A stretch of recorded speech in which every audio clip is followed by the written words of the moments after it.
Bonjour YouTube, le but de cette vidéo est d'illustrer la mise en place d'un oscillateur à déphasage basé sur le transistor BC547B. Le circuit en question va produire un signal de sortie de type sinusoïdal. Avant de mettre le circuit sous tension, on va faire un tour du propriétaire. Donc à gauche, ici, on a un oscilloscope de type DSO Nano V3 qui va permettre de mesurer, de voir le signal de sortie. Ici, on a un multimètre réglé sur fréquence mètre qui va permettre de mesurer la fréquence de sortie. Et ici, ce multimètre va permettre de mesurer la tension délivrée dans le circuit. On va jeter maintenant un petit coup d'œil sur le circuit. Donc ici, le circuit est alimenté par une pile 9 volts qui est toute neuve, une pile de type Vorta. Donc on doit s'attendre, comme il s'agit d'une nouvelle pile, d'avoir une tension supérieure à 9,5 V, entre 9,5 V et 9,8 V. Et le circuit se trouve juste ici.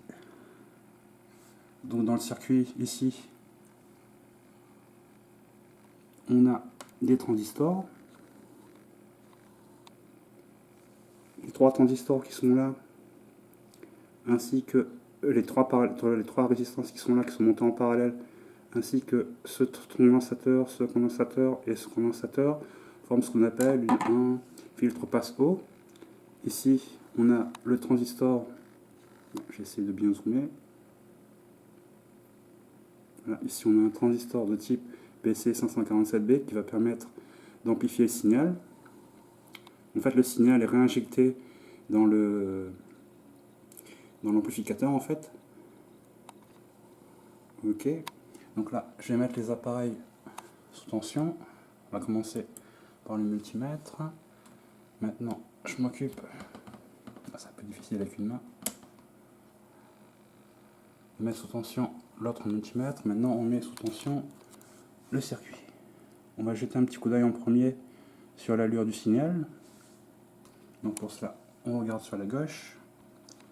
Je vais essayer de bien zoomer. Voilà. Donc là, on obtient un signal. Alors la résolution verticale est d'à peu près, comme indiqué en haut à gauche, d'1 volt par carreau. Donc on obtient une tension crête à crête de, si on compte, d'à peu près 1, 2, 3, 4, 5, 6, 7 volts à peu près.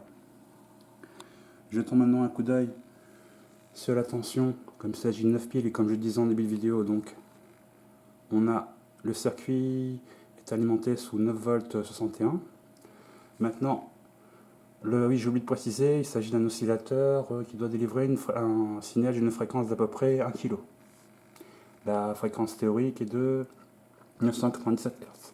Donc pour mesurer les Hz, je bascule en mode.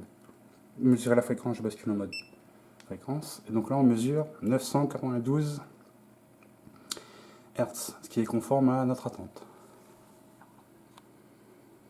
Donc pour accompagner cette vidéo, vous trouverez en descriptif un lien qui pointe vers un article détaillé qui explique, qui fournit le schéma et qui fournit le calcul. Par exemple, ici pour le transistor, on voit qu'il y a ici quelques résistances. Le calcul de ces résistances ainsi que la valeur des condensateurs sont fournis dans l'article fourni dans sa description. Merci d'avoir regardé cette vidéo. Au revoir.